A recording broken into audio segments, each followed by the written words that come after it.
sa Piak Barangay, San Jose, Tigbalabo, at sa Piak Bukawi, at dito naman sa amin sa Barangay Bambanan.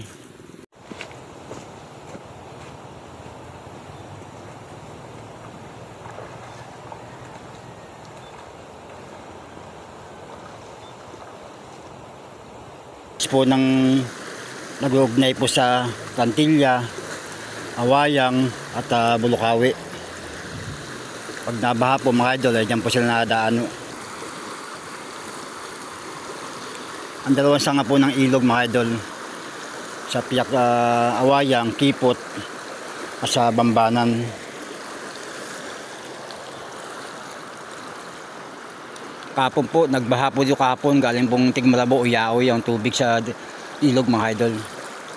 Kaya ingat po tayo mga idol. Ang unang sanga po ng ilog sa Barangay Bambanan, boundary po ng Piak Bulukawi, Cantilla, Awayang, San Jose at Tigmalabo.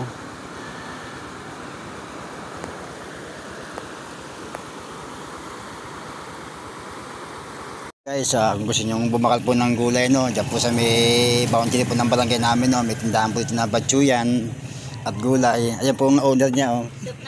Soup number 5. Kaya ka muna. Ayan po, may tagiya mga idol, no. Kung gusto nyo meron dyang happenings, meron dyang irinan, may tanduay, may beer.